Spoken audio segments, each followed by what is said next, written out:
semuanya, ketemu lagi dengan saya Wiwin Ningsih. Nah, kali ini saya akan membahas materi mengenai human capital atau modal manusia. Tanpa berlama-lama, langsung saja simak video penjelasannya. Langsung saja, kali ini saya akan membahas mengenai human capital. Baik, yang pertama yaitu arti dan pentingnya human capital. Apa sih yang dimaksud dengan human capital? Istilah human capital pertama dikemukakan oleh seorang ekonom bernama Theodore Schultz yang berpendapat bahwa peningkatan kesejahteraan pada perusahaan tidak tergantung pada tanah, peralatan, energi, sumber daya, melainkan pada kompetensi pengetahuan dari pegawainya. Kemudian, ia mendeskripsikan posisi human capital sebagai kemampuan sumber daya manusia yang diperoleh melalui investasi pada sumber daya manusia, yang mendeskripsikan bahwa human capital terdiri dari 4 hal, yaitu yang pertama kemampuan, kedua perilaku, ketiga usaha, dan keempat waktu. Semuanya ini dimiliki dan dikendalikan sepenuhnya oleh pegawai. Untuk mendeskripsikan human capital sebagai kombinasi dari keempat faktor tersebut sebagai berikut. Yang pertama yaitu karakteristik atau sifat yang dibawa pada pekerjaan, misal intelijensi, energi, sikap positif, keandalan, dan komitmen. Yang kedua yaitu kemampuan seseorang untuk belajar, yaitu kecerdasan, imajinasi, kreativitas, dan bakat. Yang ketiga yaitu motivasi untuk berbagi informasi dan pengetahuan, misalnya semangat tim dan orientasi tujuan.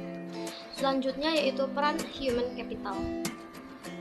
Yang pertama itu sebagai kunci keunggulan organisasi. Kunci keunggulan organisasi terdiri dari 3 kelompok utama dari aset perusahaan, yaitu aset finansial, misalnya uang tunai dan surat berharga. Aset disebut finansial capital. Yang kedua yaitu aset fisik, terdiri atas peralatan, gedung, dan tanah. Yang ketiga yaitu aset tak berwujud, seperti modal organisasi, aliansi bisnis, pelanggan, merek, reputasi, dan modal intelektual. Selanjutnya yaitu hubungan kompetensi karyawan dengan human capital.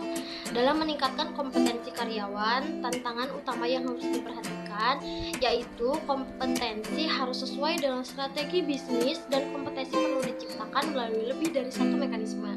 5 cara untuk meningkatkan kompetensi karyawan yaitu 5B. Yang pertama yaitu buy atau membeli, mengganti SDM yang lama dengan yang baru dan memiliki kualitas yang lebih baik. Yang kedua yaitu build atau membangun, investasi dilakukan terhadap SDM untuk meningkatkan kualitasnya menjadi lebih baik. Yang ketiga yaitu borrow atau meminjam, penggunaan konsultan atau partner efektif memungkinkan berbagai pengetahuan dan desain kerja baru.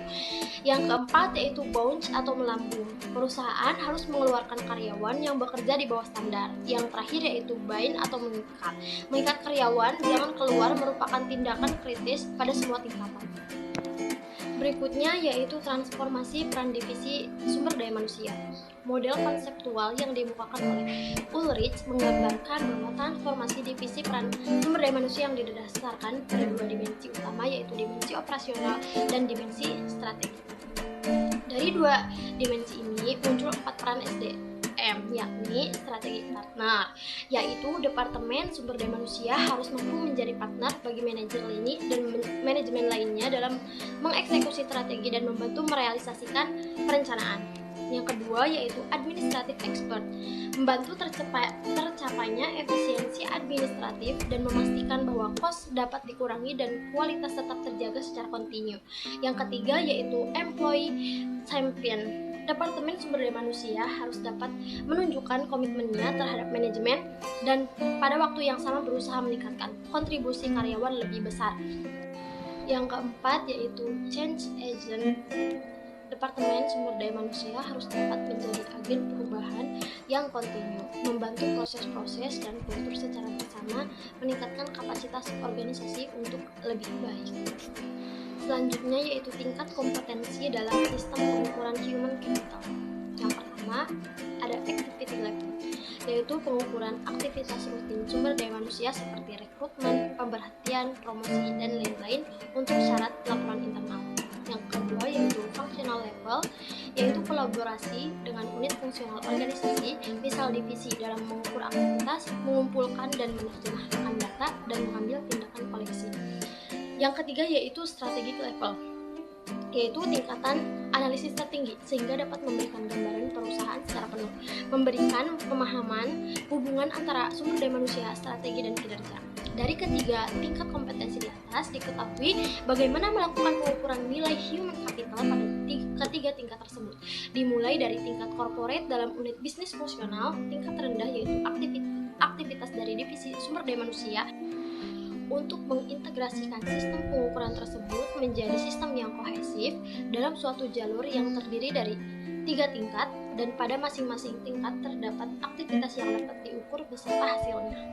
Selanjutnya ada perubahan paradigma karyawan. Pandangan perusahaan yang hanya pada cost saja dalam pengelolaan human capital harus ditinggalkan. Artinya, investasi dalam sumber daya manusia dipandang bukan sebagai biaya saat ini, melainkan investasi aset masa depan. Langkah perusahaan mengubah pola pikir yang pertama, seberapa besar pengeluaran investasi yang telah dikeluarkan perusahaan untuk sumber daya manusia. Yang kedua, bagaimana tingkat return of investment atas investasi tersebut, dan dapatkah dari beberapa investasi tersebut dialokasikan kembali untuk mendapat return of investment yang lebih baik. Selain itu, tantangan juga datang dari investor. Jika mereka membutuhkan informasi untuk membuat keputusan tentang sumber daya manusia, sehingga mereka memiliki gambaran perusahaan komprehensif dan dapat memprediksi kemampuan perusahaan dalam menciptakan nilai di masa depan. Berikutnya, mengidentifikasi human capital. Dua hal yang mendukung kontribusi investasi human capital ke dalam perusahaan. Pertama, karyawan dengan human capital tinggi lebih mungkin memberi layanan konsisten dan kualitas tinggi, sehingga perusahaan tempat mereka bekerja dapat mempertahankan pelanggan atau menarik pelanggan baru. Kedua, pelanggan potensial dapat menggunakan kualitas human capital dari karyawan perusahaan sebagai alat penyaring untuk memilih layanan yang mereka sediakan. Untuk keberhasilan perusahaan, proses atau bisnis apapun tergantung pada 3 keterampilan. Yang pertama yaitu commodity skill, yaitu kemampuan tidak spesifik untuk bisnis tertentu, dapat langsung diperoleh dan lebih kurang sama nilainya bagi setiap bisnis. Misal kemampuan mengetik, kemampuan komputer. Yang kedua yaitu leverage skill, yaitu pengetahuan yang meskipun tidak spesifik untuk perusahaan industri, tetap relatif lebih berharga bagi perusahaan tertentu daripada perusahaan lain. Misal, programmer di bank berbeda nilainya dengan programmer di perusahaan komputer. Yang ketiga yaitu proprietary skill, yaitu pengetahuan spesifik bagi perusahaan. Misal, hak paten dan merek. Oke semuanya, mungkin itu saja yang bisa saya sampaikan. Terima kasih. Wassalamualaikum warahmatullahi wabarakatuh.